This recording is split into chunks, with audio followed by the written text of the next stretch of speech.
그래서 이제 우리가 오늘 인생 성공 방정식을 한번 나눠보는데요. 이게 뭐 IA 플러스 AA 가로 닫고 곱하기 A는 IHP 이렇게 나오죠. 이 IA는 선천적 특성을 이야기합니다. 타고난 것. 뭐 타고난 성격이라든지 타고난 기질이라든지 뭐 타고난 능력, 재능 이런 게 있겠죠. 그게 이제 선천적 특성이에요. 그러니까 후천적 특성. 이건 어떤 가정에 태어나서 어떤 학교를 나오고 어떤 지연, 어떤 학연, 뭐 얼마나 또 많은 돈을 갖고 있고 이제 후천적인 조건들이 있지 않겠습니까? 요게 후천적 특성이에요. 요걸 합쳐가지고 곱하기 A를 하니까 저 A는 이제 태도를 얘기해요. 태도, attitude, attitude, A-T-T-I-T-U-D-E. 이 attitude를 나중에 철자 순서대로 번호를 매겨보는 거예요. 그럼 참 희한한 게 A를 1, 뭐 T를 20, T를 20, 또 I를 9, T는 20, U는 21, D는 4, 2, 5 이렇게 해서 이제 합계를 내잖아요. 재밌게도 이게 100이 나와 100. 무슨 얘기냐면 말하면 이제 이 태도가 100이면 모든 게 100이 될 수 있다는 거예요.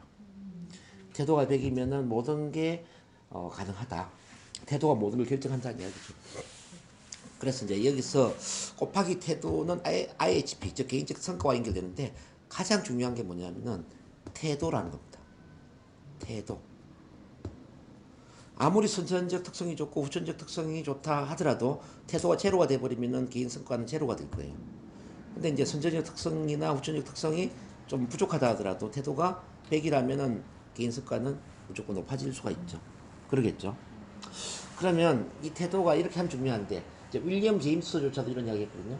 20세기 가장 위대한 발견은 사람이 자기 마음의 태도를 바꾸는 것만 가지고도 운명까지 바꿀 수 있다. 라는 것에 대한 발견이라고 그랬거든요. 그러니까 20세기 가장 위대한 발견은 자신의 마음의 태도를 바꾸기만 함으로써 운명까지 바꿀 수 있다. 자, 이런 이야기를 윌리엄 제임스가 했단 말입니다. 자, 그만큼 태도가 참 중요한데 이제 이 태도를 어떻게 긍정적으로 만들 것인가에 대해서는 자, 누구도 이야기를 안 했죠. 오늘 제가 이야기를 해드리는 거예요. 자, 태도를 긍정적으로 만들기 위해서는 바로 기대, 긍정적인 기대를 해야 된다는 거예요. 긍정적 기대. 기대가 태도를 만든다. 자, 기대는 뭐냐면 나는 성공할 거야. 나는 반드시 잘 될 거야. 나는 20년 안에 100억을 벌 거야. 나는 돈방석에 앉을 거야. 예를 들어서 뭐 이런 기대 있지 않습니까? 자, 이런 기대를 하고 있는 사람 인생을 적극적으로 살까요? 그렇지 않죠. 아니, 인생을 긍정적으로 살까요? 네? 아니, 나는 돈방석에 앉을 것이고 20년 안에 100억 자산가가 될 것이고 나는 대한민국 전체에 존경받는 그런 정말 스타가 될 것이고 뭐 이런 긍정적 기대를 한다면 인생을 긍정적으로 사느냐 부정적으로 사느냐 이 말. 긍정적으로 살겠죠. 자, 이제 공부를 한 학생도 마찬가지예요. 이제 고3 수험생인데 나는 이번에 반드시 서울대학교를 합격할 거야. 이런 이제 태도를 갖는다면은 공부하지 말라고 해도 공부를 열심히 하겠죠. 근데 이제 반대로 나는 자꾸 공부해봐도 이제 인서울도 못 들어갈 건데 뭐 인서울도 못 들어갈 건데라고 기대를 해요. 그러면 이 학생이 공부를 할까요? 공부를 못 하겠죠. 자, 우리 이제 그 파비스의 이제 이 제품도 마찬가지거든요. 내가 이 인체 정화를 하면은 반드시 한 10kg는 뺄 거야.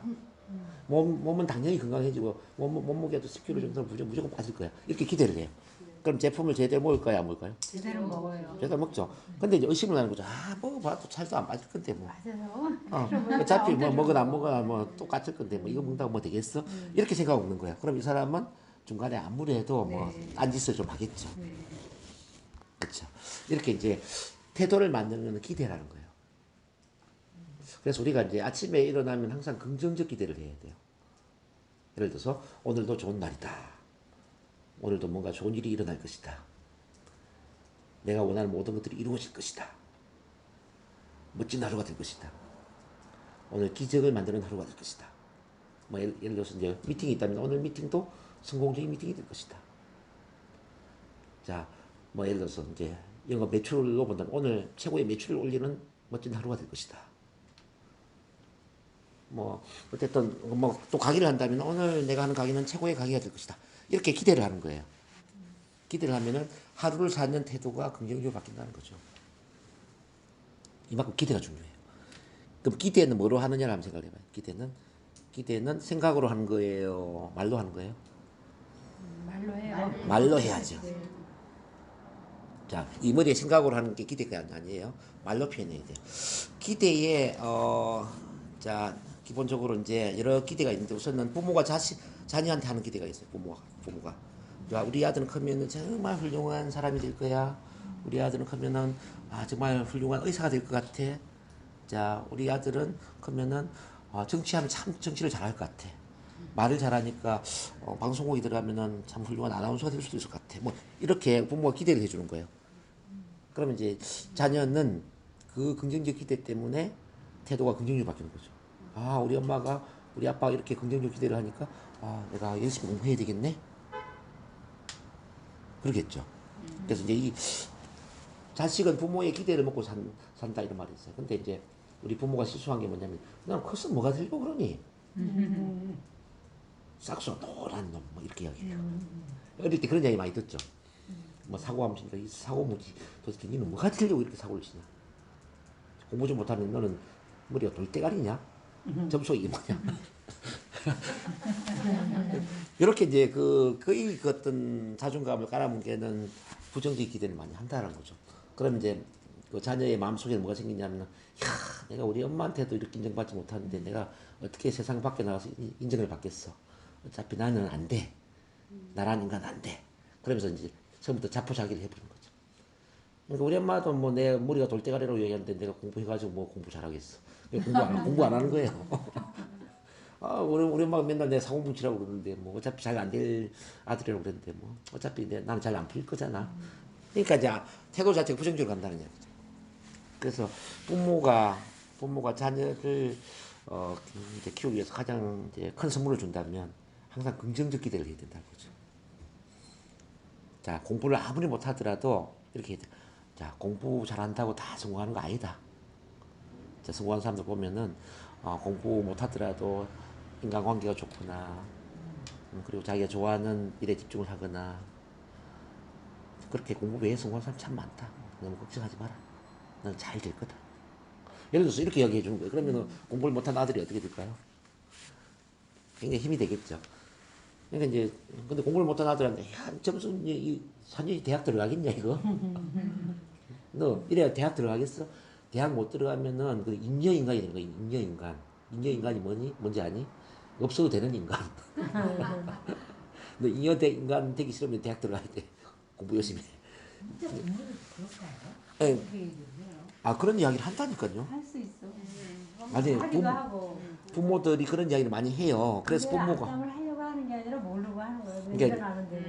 부모들이 그러니까 부모 교육을 못 받고 부모가 됐잖아요. 그러니까 부모 교육을 받고 부모가 된 사람보다는 부모 교육을 안 받은 사람이 더 많아요. 그러니까 이 또 자식을 자기 소유물로 생각해요. 내 마음대로 할 수 있는 나의 소유물로 생각하기 때문에 막 하고 싶은 이야기 다 하는 거야. 분풀이도 다 하고. 세상에 하니까 그래. 세상에 맞아. 하잖아. 그러니까 걱정을 생각하다 보면 그 아이한테 걱정을 그대로 그냥 알려줘버리게 되면 뭐 관계가 전혀 안 그랬던 것 같은데. 그러니까 이제 우리 김미자 선생님은 너무나 훌륭한 분이고요. 그러니까 부모님들이 근데 저는 상담을 해보면은 대부분이 그래요. 대부분 부모가 그런 부모예요. 저도 사실은 그러고 예를 들어서 이제 최근에 어떤 초등학교 6학년짜리 엄마가 왔어요. 아들하고 엄마가 같이 왔어. 그러면서 이제 아들이 있는 데서 이야기해. 얘는 화장실에도 그 카바를 올리지 않고 막 오줌을 넣어요. 이게 오줌도 튀고 미치겠어요. 얘가 밖에 나가면은 뭐가 되려고 이럴까요? 뭐 이런 식으로 이야기해. 그 애 있는 데서 그 애는 얼마나 창피하겠습니까? 막 얼굴 푹 숙이고 막 그래요. 그래서 제가 엄마를 되게 뭐라고 했죠. 자, 아들이 소심해진 거는 제가 볼 때 엄마 탓이라고. 엄마부터 아들을 대하는 태도가 달라져야 되겠다고. 예. 자, 그 말을 이렇게 한번 해보러 보면 어떻겠냐고. 자, 네가 이렇게 변기 카바를 올리지 않고 오줌을 넣어서 오줌이 튀니까 혹시 밖에 나가서 다른 사람이 이걸 알면 너를 어떻게 생각할까 뭐가 많이 걱정스럽다. 그래서 앞으로는 카바를 올리고 이렇게 오줌 넣으면 참 좋을 것 같아. 이렇게 이야기하면 어떨까요? 그러니까 이제 아들 얼굴이 환해지는 거예요. 근데 이제 대부분 보면 이렇게 이제 I 메시지로 이야기하기보다는 U 메시지로 이야기하거든요. 타박을 주듯이.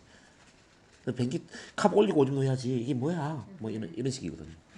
방을 열어놓고 있으면 방 정리 좀 해야지. 이게 뭐니? 뭐 쓰레기장이냐? 뭐 이제 이런 것들이 이제 그 자존감을 엄청 떨어뜨린다며. 그러면 그렇게 함으로써 더 잘할 것 같지만 태도가 더 부정적으로 바뀌는 거예요. 그러니까요. 태도가 더 부정적으로 이제 좀 더 반항적으로 바뀌고 말이 없어지고 자기 스스로 이제 부모에 의해서 제의식을 느끼는 거야. 죄책감. 아, 내가 이것밖에 안 되는 아들이구나. 그러니까 그게 계속 반복되다 보면 이것밖에 안 되는 아들이라는 믿음이 생기니까 이것밖에 안 되는 행동을 하는 거예요. 그래서 이제 부모가 줄 수 있는 최고의 선물은 긍정적 기대를 해주는 것이다. 10가지 중에 한 가지를 잘하는 게 있으면은 잘한 걸 이야기해 주는 거죠. 아, 우리 아들이 보니까 게임을 잘하는 거 보니까 다음에 컴퓨터 회사에 들어가면 야, 그게 성공하겠다. 이렇게 이야기해 준 거예요. 그러면은 게임 하지 말라라고 했던 그 부모하고 야, 너 게임 잘하니까 앞으로 컴퓨터 회사 들어가면 참 잘하겠네. 대학 컴퓨터 공학과가 되겠다. 야. 이렇게 했을 때의 그 아들은 어떤 반응을 할까 하면 생각해요. 좀 많이 다르겠죠. 그래서 이제 부모의 기대가 참 중요하다는 이야기고, 두 번째는 뭐냐면 이제 그 회사에서 상사가 부하 직원한테 하는 기대가 또 중요해요. 자, 이 일의 적임자는 A 팀장님이 잘할 것 같은 생각이 드네요.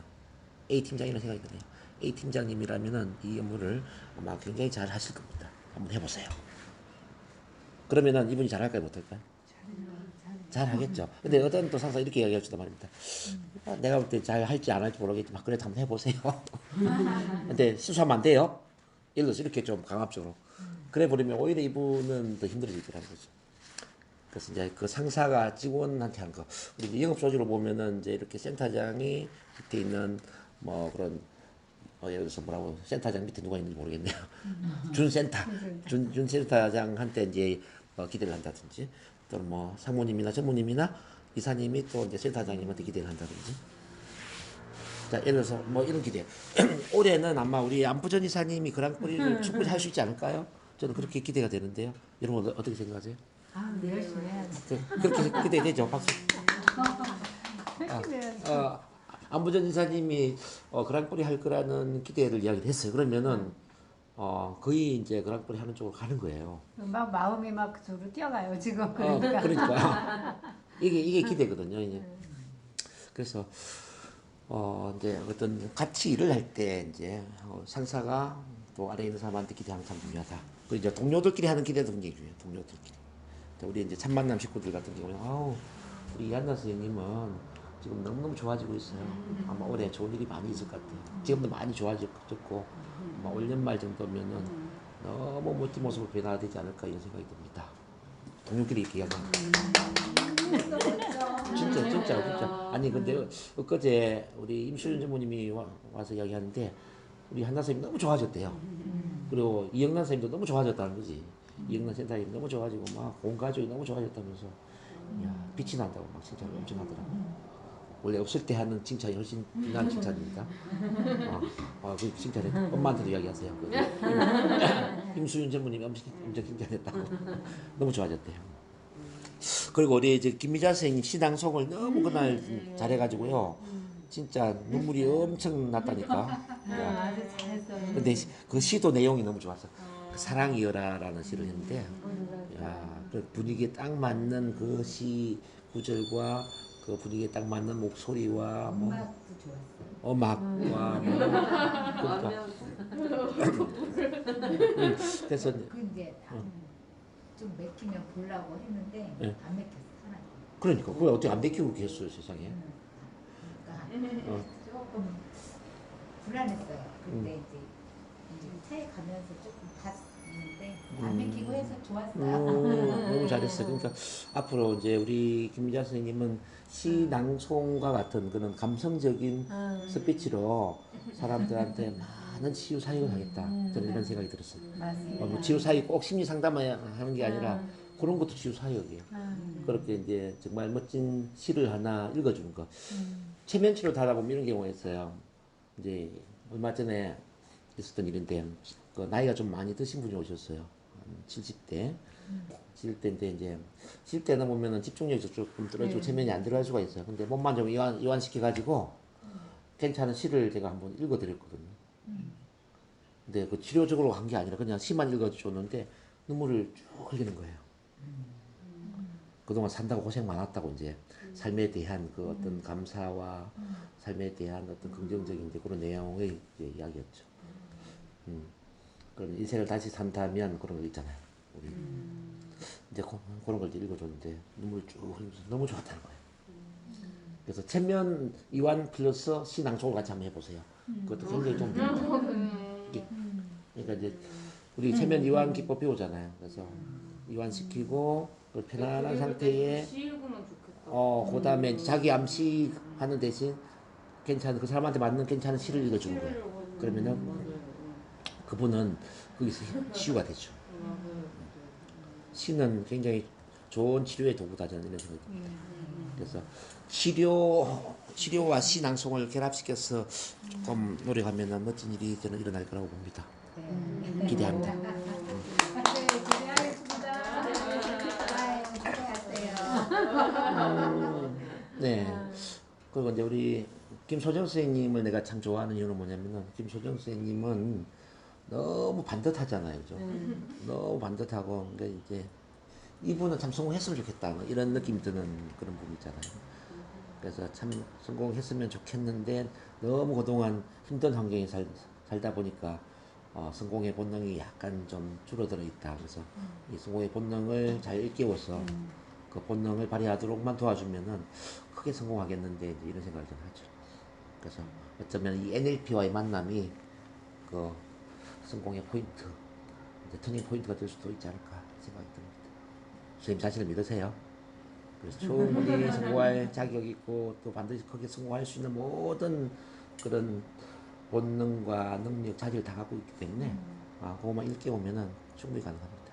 아까 제가 문진석 의원 이야기 했잖아요. 20년 만에 배국 자산가가 되는 국회의원까지 되는 그것도 밑바닥이었어. 충분히 가능합니다. 어쨌든 기대가 태도를 만들었다. 이거 이해를 하시길 바라고요. 자, 평소에 그럼 이 긍정적 기대를 하게 만드는 힘은 또 어디서 나오느냐? 그 힘을 이제 발견해야 되는데 그게 바로 믿음이라는 겁니다. 믿음. 자, 믿음. 자, 할 수 있다고 믿든지 할 수 없다고 믿든지 둘 다 가능하다면은 어떤 믿음을 가져야 될까요? 할 수 있다. 할 수 있다라는 믿음을 갖는 게 좋겠죠. 참 기대에서 한 가지 빠진 게 있었네. 자, 이렇게 동료가 하는 기대도 중요한데 가장 중요한 기대를 제가 이야기 안 하고 넘어갔어요. 가장 중요한 기대가 뭐냐면은 내가 나 자신한테 하는 기대예요. 내가 나 자신한테 하는 기대. 그래서 여러분들이 매일 아침에 셀프 토크를 해야 되는 이유가 뭐냐면은 바로 내가 나 자신한테 하는 긍정적 기대를 해야 되거든요. 이른바 이런 거예요. 나는 내가 좋다. 나는 나를 사랑한다. 나는 반드시 성공할 것이다. 나는 성공에 필요한 모든 자원을 가지고 있다. 나는 성공할 수 있도록 태어났다. 자, 나는 승리자로 태어났다. 뭐 이런 긍정적인 말 있잖아요. 자, 이런 말들을 이제 아침마다 반복해주면 참 좋다. 그것도 아니면 운명아 길을 비켜라. 신념의 여성 누구누구가 나가신다. 나는 자신 있다. 참으로 자신 있다. 할 수 있다고 생각하면 지금도 할 수 있다. 훌륭하다. 훌륭하다. 신념의 여성 누구누구는 정말 훌륭하구나. 이제 나는 과거의 내가 아니다. 이제 나는 완전히 다른 사람이다. 이거 이제 운명의 차. 이런 것도 이제 긍정의 기대가 되는 거예요. 그 다음에 이제 기대는 또 인식으로 할 수도 있어. 나와 친구 관계를 하면서 동문아 넌 멋있어. 넌 멋져. 넌 멋있는 사람이야. 넌 VIP야. 동문 너는 이 세상에 하나밖에 없고 한 번밖에 살지 못하고 이 세상을 다 준다 해도 바꿀 수 없는 가장 고귀한 사람이야. 너는 없어서는 안 돼. 너는 꼭 필요한 사람이야. 넌 할 수 있어. 넌 무엇이든지 할 수 있는 능력이 있어. 넌 참 멋진 사람이야. 자, 이런 자기 자신한테 긍정적 말을 하는 게 다 기대가 되는 거예요. 엊그제 일요일 날 제가 이제 셀프 토크 시간에 내면 아이와 대화하는 걸 제가 훈련시켰는데 여러분들 이제 안에는 또 내면 아이가 있는데요. 내면 아이는 뭐냐면은 상처받은 어린 시절의 나의 마음. 요게 이제 내면 아이예요. 상처받은 어린 시절의 나의 마음. 내면 아이. 내면에 있는 아이 같은 마음 말이죠. 예, 마치 이렇게 이해를 하시면 돼요. 우리가 사진첩을 들추면 사진 안에는 여러 사진들이 있죠. 근데 사진첩만 보면은 사진첩 안에 어떤 사진이 있는지 잘 모르잖아요. 일단 들추어 보면 사진이 막 나오죠. 그럼 그 사진을 보면은 옛날 생각이 나요, 안 나요? 나죠. 그러니까 우리 잠재의식도 들추기 이전에는 어떤 마음이 들어있는지 잘 몰라요.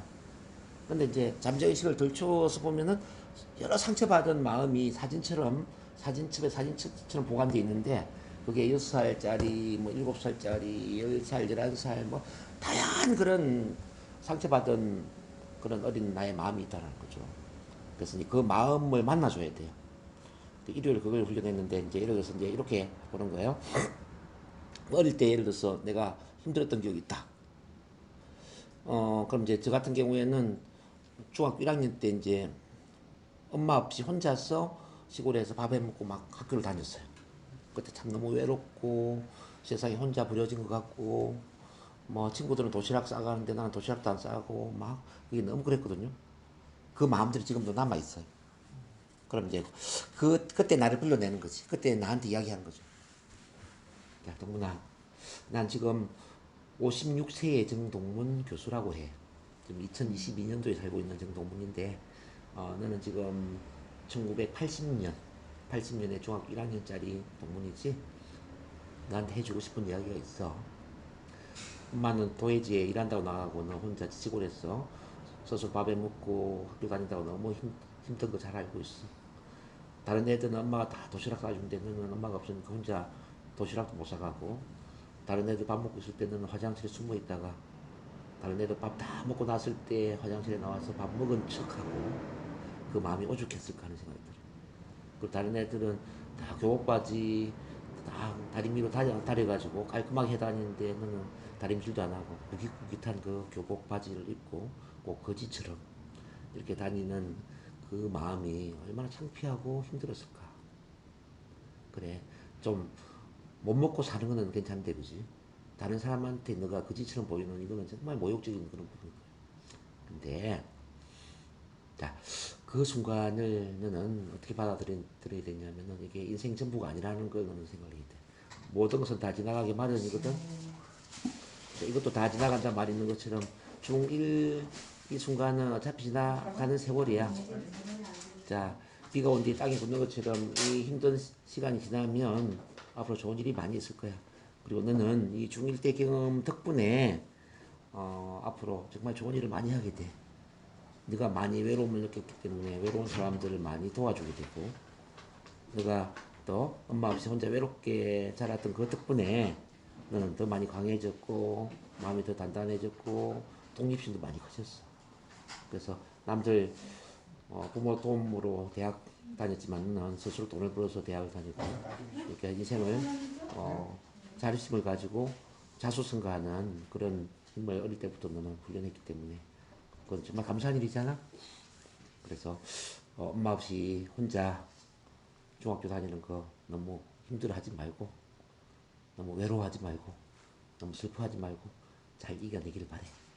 알았지? 너는 분명히 잘 될 거야. 그리고 잘 되기로 되어 있어. 네가 성공하지 않으면 누가 성공하겠니? 잘 될 거니까 걱정하지 마. 그리고 항상 나는 내가 너를 지켜보고 있잖아. 자, 너무나 사랑한다. 화이팅! 이렇게 안아주고.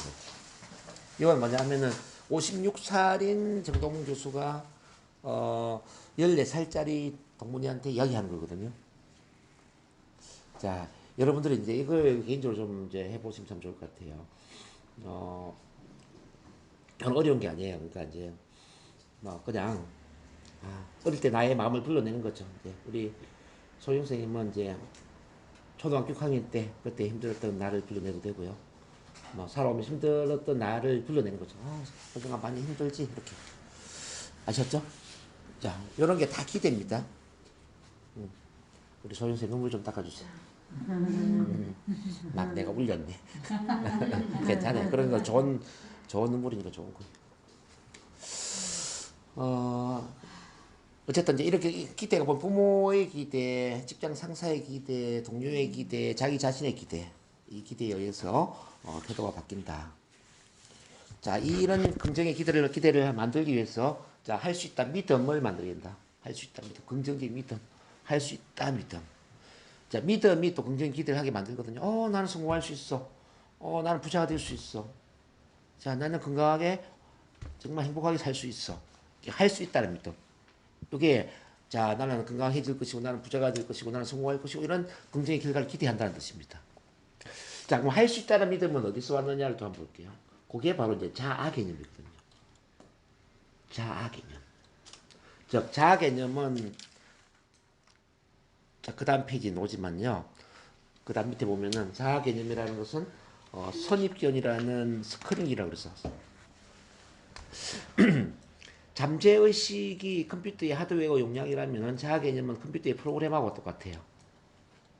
여러분들 컴퓨터 하드웨어 용량을 제대로 많이 쓰려면은 프로그램이 잘 깔려야 되잖아요. 용량은 많은데 프로그램이 깔린 게 없어. 그러면 용량을 써먹을 수가 없잖아요. 자, 우리 인간도 마찬가지입니다. 자, 무한한 잠재 능력을 갖고 있는데 이 잠재 능력을 제대로 써먹으려면은 자아라는 프로그램이 잘 깔려야 돼요. 근데 이런 이야기였습니다. 인간은 무한한 잠재 능력을 갖고 태어났는데 불과 2에서 5% 능력만 발휘한다는 거예요. 죽을 때까지. 가장 많이 능력을 발휘한 사람을 아인슈타인이라고 이야기하는데요. 아인슈타인이 써먹은 능력이 얼마냐면은 15%라는 겁니다. 자, 우리가 100 중에 15%를 쓴 아인슈타인. 보통 사람은 2에서 5% 능력을 쓴다는 거죠. 그래서 이제 우스갯소리로 이렇게 이야기를 해요. 이 세상에 가장 부유한 곳이 어딘지 아세요? 가장 부유한 곳. 은행일까요? 63 빌딩일까요? 아니에요. 야, 가장 부유한 곳은 바로 공동묘지라고 그래요.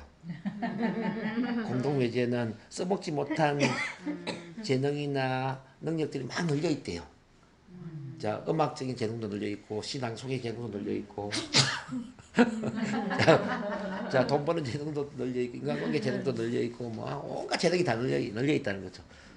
아니 사람들이 능력 써먹지 않고 그냥 내버려두고 가버린 거예요. 세상을 떠나있지. 공동묘지.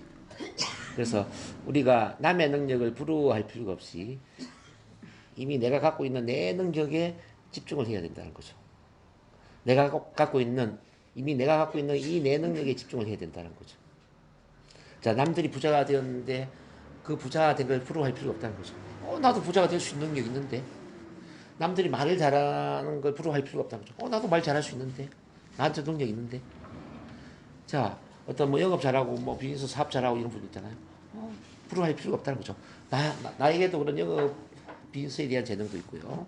뭐 인간관계 모든 재능이 다 있다라는 거죠. 그래서 내가 이미 갖고 있는 능력을 어떻게 발휘할 것인가.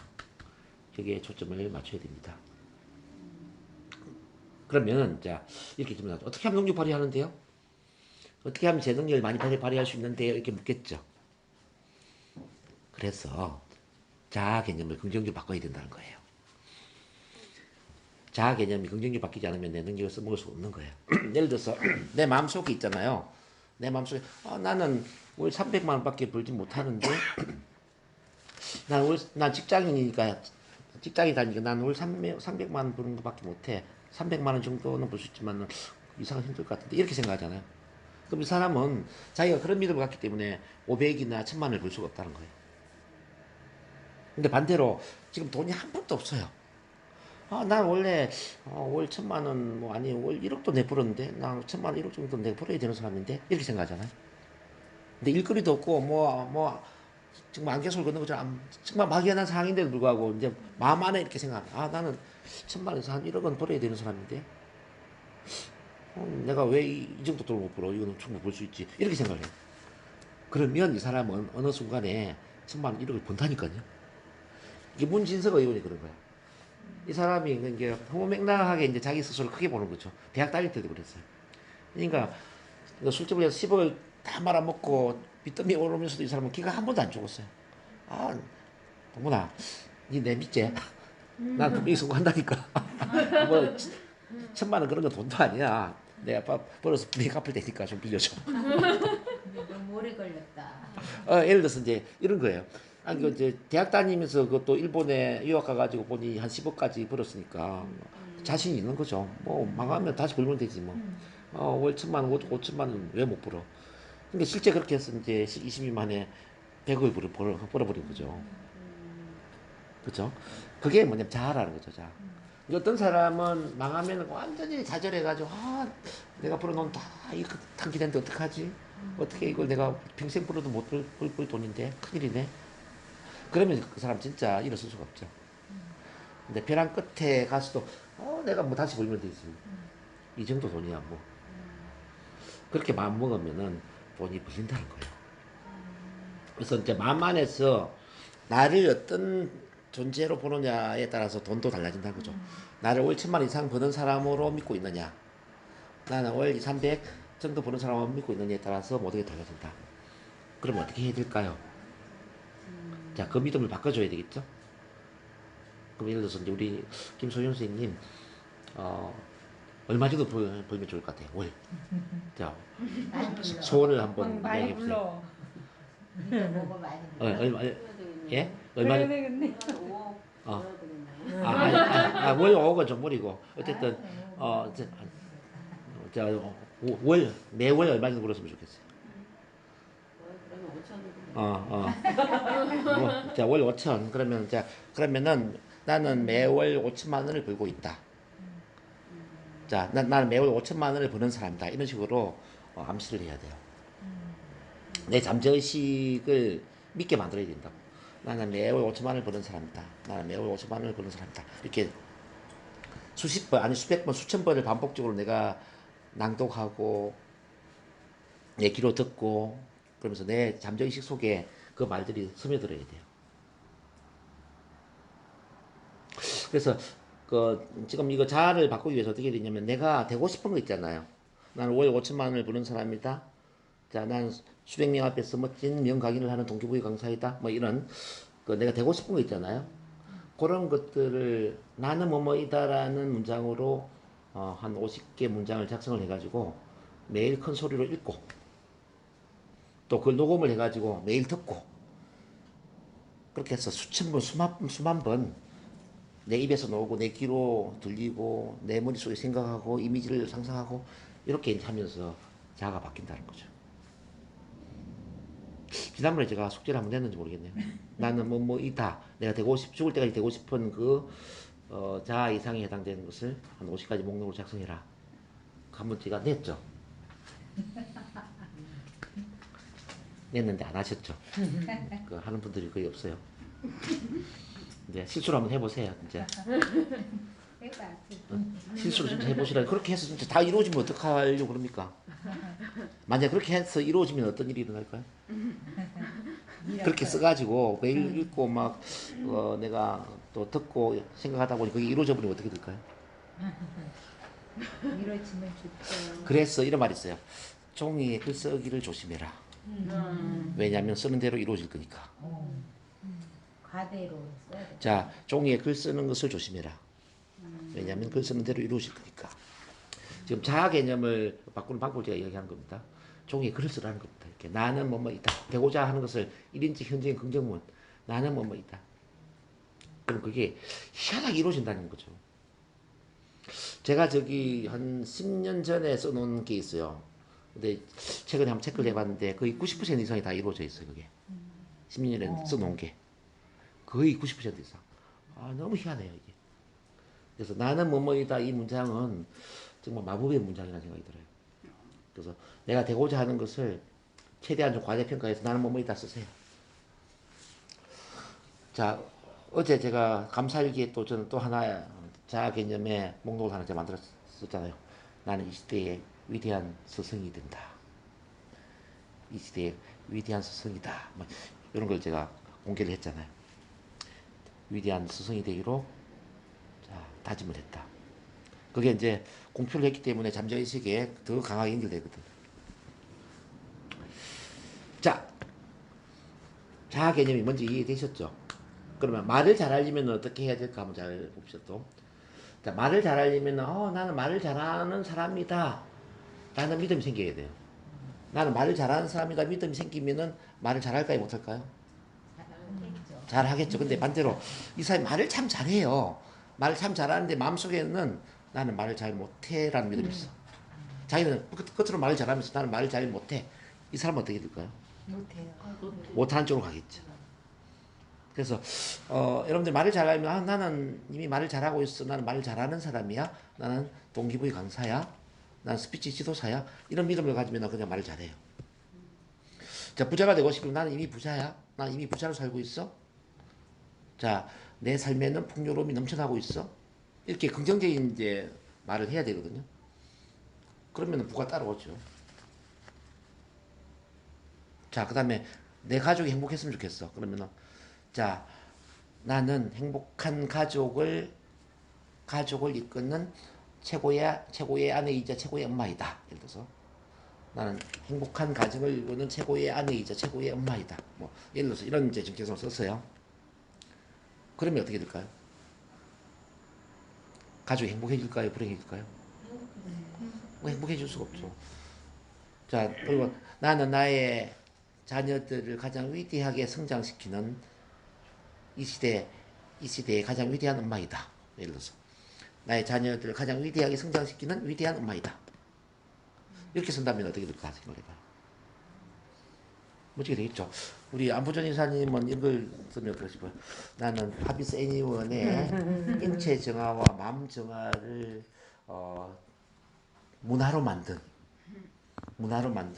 통합 건강 치유사이다. 뭐 통합 건강 관리사이다. 엊그제 제가 우리 임수연 전무님한테도 이야기했지만은 하비스 애니원의 인체 정화와 마음 정화를 통합해서 문화를 만들 수 있는 유일한 한 사람이 있다면은 나는 안부전 이사라고 생각합니다. 아니 솔직히 뭐 대단한 분들이 많이 있는데 지금 보세요. 인체 정화를 가장 잘 가르칠 수 있고 우리 NLP의 마음 정화를 가장 잘 가르칠 수 있는 사람이 누구라고 생각하세요? 안부전요. 그러니까 그래서 내가 안부전 이사님을 내가 그런 의미에서 도와야 된다고 그랬죠. 고맙습니다. 두 가지를 같이 다 강의할 수 있는 유일한 사람입니다.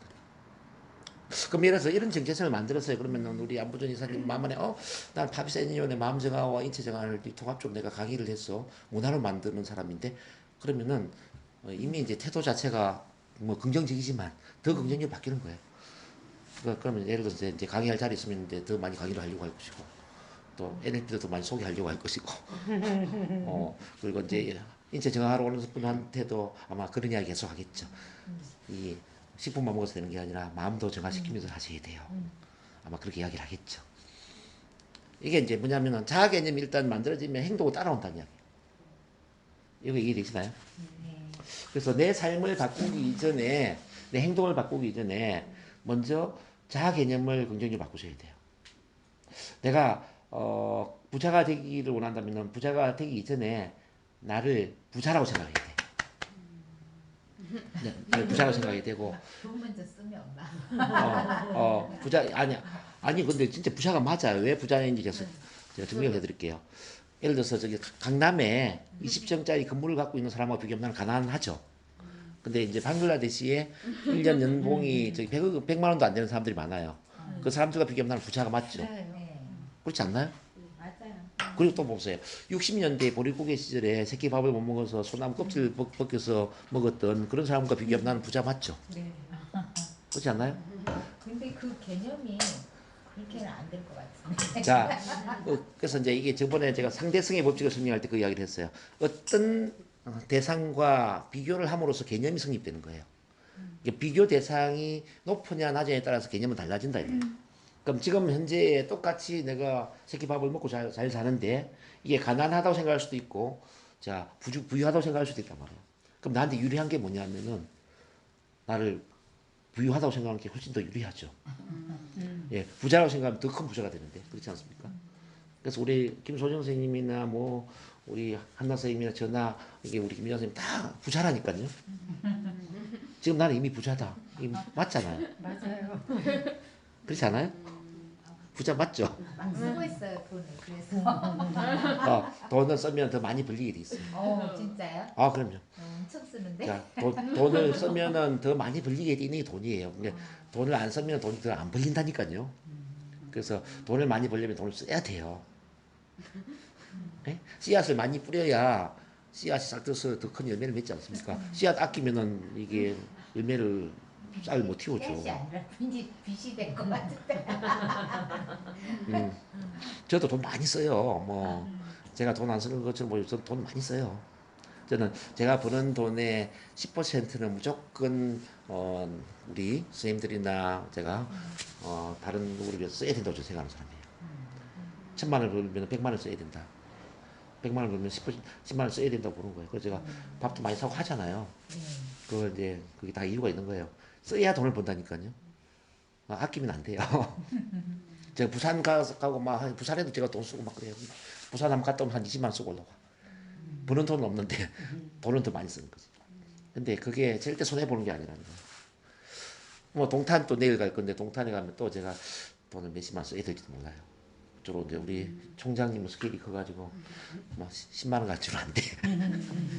한번 사면은 막 3, 40만 원 써버리고 막. 근데 이제 그런 과정 속에서 돈이 들어오게 만든다 이거지. 그러니까 돈을 이제 벌려면 돈의 흐름을 알아야 된다. 어쨌든 10%를 쓰더라도 우리는 90% 가지고 살 수 있어요, 없어요? 이제 그러면 중간에 제가 이거 하나 더 이야기해야 돼. 유태인들이 왜 부자가 되는지 아세요? 유태인들의 그 성공 비결을 여러분들 아시면 돈을 왜 써야 되는지 알 수 있어요. 유태인들은 버는 돈이 100만 원이건 1000만 원이 관계없이 10%는 무조건 후 세대를 위해서, 내 아들 내 딸을 이야기하는 게 아니에요. 그 민족의 후 세대, 미래 세대를 위해서 국가적인 차원에서 저축을 하는 겁니다. 그러니까 세금처럼 떠들어가 버리는 거니까 10%는. 우리가 세금 내는 것처럼 10% 미래를 위해서 그냥 저축을 한다, 모든 사람이. 두 번째 10%는 나 자신을 위해서 쓰는 거예요. 나 자신의 자기 개발. NLP라든지 뭐 스피치라든지 심리치료라든지 뭐 어떤 자격증이라든지 학위라든지 나 자신 있잖아요. 나 자신을 위해서 무조건 10% 쓰는 거예요. 또 10%가 뭔지 아세요? 자, 돌려받을 생각이 전혀 없이 보상에 전혀 기대를 하지 않고 남을 위해서 쓰는 거예요. 남을 위해서. 자, 나누고 베푼 데 쓴다 이 말이죠. 그럼 남은 돈이 몇 %예요? 70%. 70%만 가지고 집 사고 차 사고 재산 늘리고 살아간다 이거. 근데 그 70%만 가지고 사는데도 전혀 문제가 없는 거예요. 자, 우리 한국인들 한번 보자고요. 우리 미래 세대를 위해 10% 투자 안 하죠. 자기 자신을 위해서 투자 안 하지 않습니까? 아들 뭐 영어 뭐 소학 학원비는 보내는데 엄마 자신을 위해서 돈 안 쓰잖아요. 그리고 우리 보상에 관계없이 대가에 관계없이 우리가 막 나누면 씁니까? 그게 안 되잖아요. 그래서 가난하다. 유태인들이 전 세계의 3분의 1의 경제를 흔들고 있어요. 그 힘이 바로 30%의 법칙입니다. 자, 어쨌든 저는 이제 그 옛날에 저도 이제 뭐 돈을 아끼고 그랬는데 근데 그게 아니더라. 그래서 10%를 무조건 쓰자. 밥을 사는 데 쓰든지 뭐 술을 사는 데 쓰든지 선물을 하는 데 쓰든지 어쨌든 쓰자. 그렇게 하니까 너무 마음이 여유있고 편안하고 좋아요.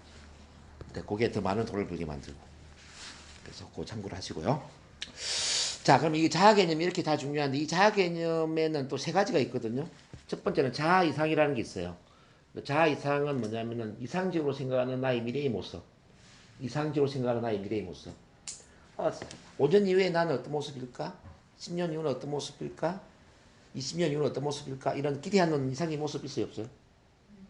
있죠. 자, 그럼 나는 주머니에 돈이 한 푼도 없어요. 근데 내가 5년 이후에는 월 5천만 원을 벌고 있을 것 같아. 아무리 봐도.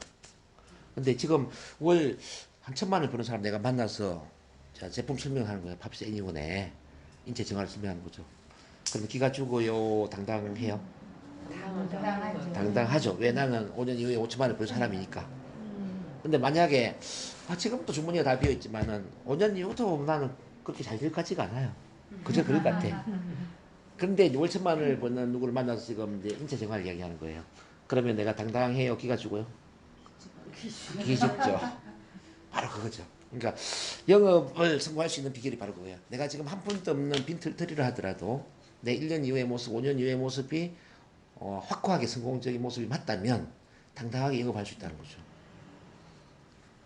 그래서 자아 이상이 게 참 중요한 겁니다. 그래서 미래에 그래서 1년 이후의 모습, 5년 이후의 모습, 10년 이후의 모습, 뭐 더 크게 20년 이후의 모습, 거기에 대한 확고한 그 자아 이상을 갖고 있어야 돼요. 제가 이제 우리 그 안부전 이사님께도 계속 이야기 드리는 게, 그랑꼴이 올해는 안부전 이사님 하실 것 같아요. 그럼 그랑꼴이 이제 할 거라는 믿음이 생기는 거예요. 그러면 어떻게 될까요? 그랑꼴이 할 사람이기 때문에 하루를 어떻게 보내겠습니까? 너무 열정적으로 보내겠죠. 그리고 또 잠깐 재미있게 드렸잖아요. 마음 정화와 인체 정화를 통합해서 유일하게 강의를 할 수 있는 유일한 한 사람이다. 네. 그러면 이 믿음이 생겼어. 그러면은 NLP도 열심히 하고 인체 정화도 열심히 하고 아마 지금 대구 한의대부터 뭐 모든 걸 열심히 할 거예요. 그 열심히 할 수밖에 없죠. 왜냐하면은 내 미래에 대한 그런 기대가 있기 때문에. 그리고 여기 어떤 고객 한 사람을 상담할 때에도 굉장히 사명감을 갖고 할 거란 이야기죠. 왜? 내 확고한 미래가 있거든. 이제 그래서 이제 이 자아 이상을 긍정적으로 만들어야 되는데, 요게 그래서 아까 제가 50가지 목록서라고 그랬죠. 자, 내가 죽을 때까지 되고자 하는 모습을 나는 뭐뭐이다. 자, 나는 매월 5천만 원을 버는 사람이다. 예를 들어서. 자, 나는 인체 정화와 마음 정화를 통합해서 멋진 강의를 하는 동기부여 명강사이다. 자, 나는 전 세계를 여행하면서 치유 동기부여 강의를 하는 동기부여 명강사이다. 뭐 이렇게 이제 미래에 되고자 하는 걸 막 쓰는 거지. 그것도 굉장히 중요하고요. 그 다음에 꿈의 목록을 쓰는 것도 굉장히 중요해. 꿈, 버킷리스트. 되고 싶은 것, 하고 싶은 것, 가지고 싶은 것. 이걸 이제 한 100가지를 써놓는 거지. 매일 그 꿈의 목록을 이제 읽는 거예요. 나는 자, 몇 년에는 내 집 마련을 해. 집이 없는 사람인데 내 집 마련을 몇 년까지 한다. 난 몇 년도에는 전원주택을 구입한다. 자, 나는 몇 년도에는 뭐 박사 학위를 받는다. 난 몇 년도에는 힐링 센터를 오픈한다. 뭐 이게 쭉 있잖아요, 그죠? 그런 것들이 한 100가지 목록이 있는데 그걸 매일 읽으면서 내 잠재의식에 넣는 거예요. 써오셨구나. 오. 근데 50가지 한번 줘봐요, 저기. 이야, 별로. 잘했네, 아이고. 그래요, 봐. 아직 그까지는 안 됐어. 잘했어요. 이걸 채워나가세요, 계속. 이걸 그냥 보지 그냥 소리 내면 매일 읽어야 돼요. 내 잠재의식 계속 기억할 수 있게끔 읽어야 돼요. 그것도 1인칭 현재인 긍정문 읽으면 참 좋아요. 이것도 이제 단어로 못 쓰는데 읽을 때는 나는 언제까지 체중 5kg을 감량해서 날씬한 몸매의 소유자가 된다. 예를 들어서 이렇게. 감량하기 하면 이거는 이제 하나 계획이 되잖아. 나는 매를까지, 자, 2022년 매를까지 체중 5kg을 감량해서 날씬한 몸매의 소유자가 된다. 나는 아이들과 마음을 함께 나눌 수 있는 나의 마음 만들기를 한다. 나는 내 편과 잘 소통하고 눈치 안 보며 편안하게 행복하게 살아간다. 그런 식으로 이제 나는 뭐뭐 한다 이런 식으로 나는 뭐뭐 있다 이렇게 쭉 읽어주셔야 돼요. 붙이면 되겠네요. 오케이 그렇게 하셔야 돼요.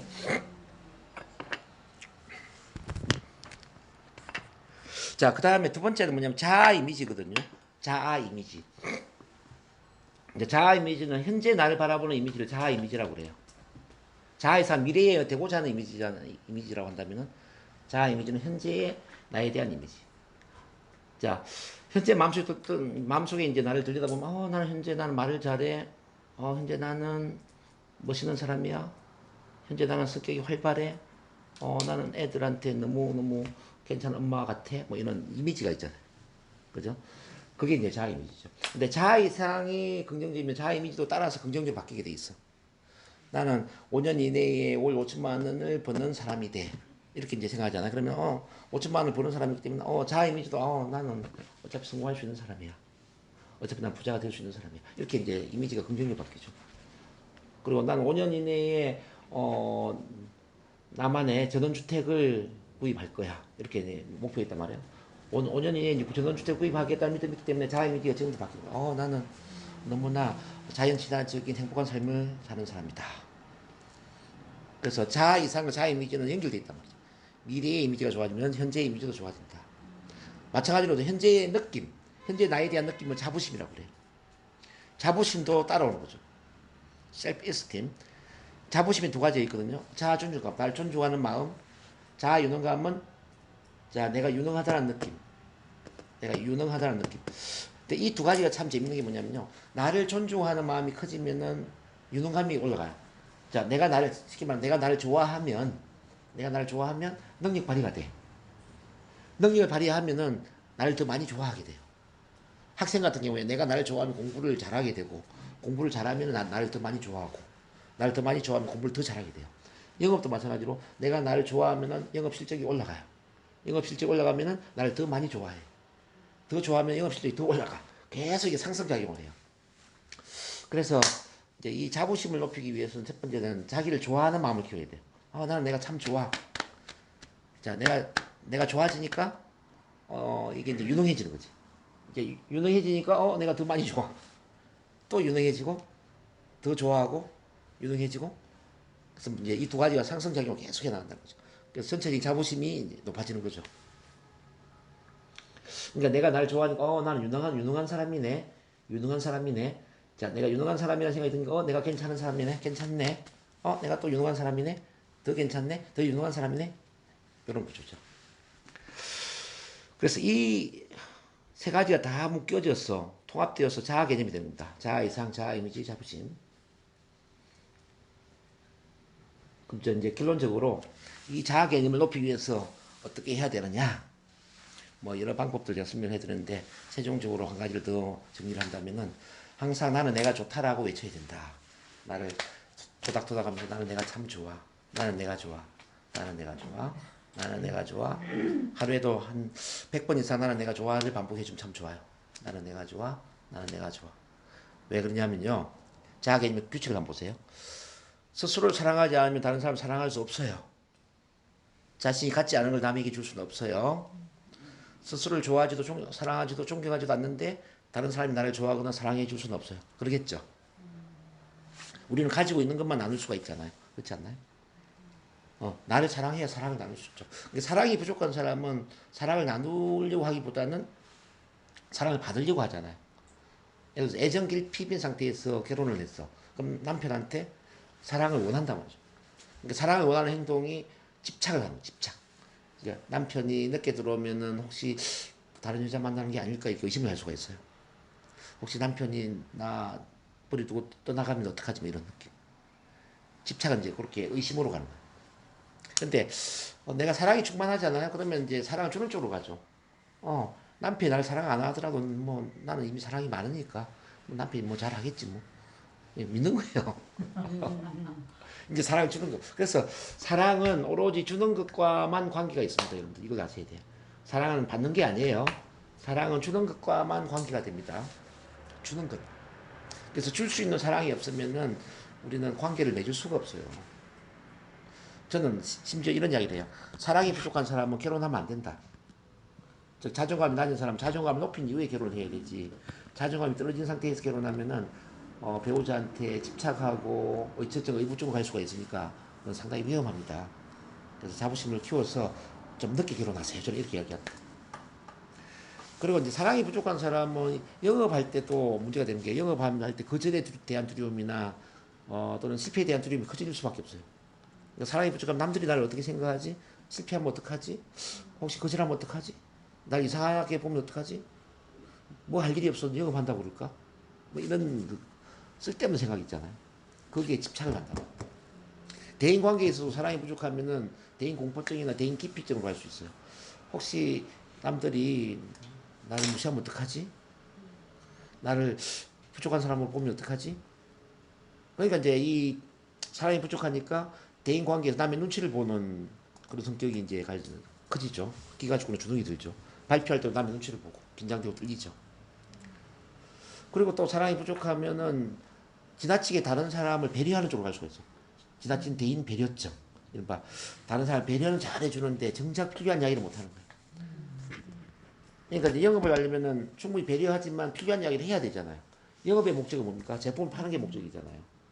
근데 고객을 배려는 다 해준 거예요. 그렇네요. 당뇨네요. 고혈압이네요.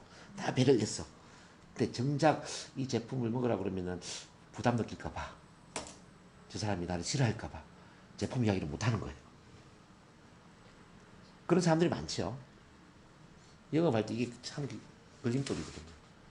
정작 필요한 이야기를 하지 못하고 돌아서는 그 소심함 이게 문제란 말이에요.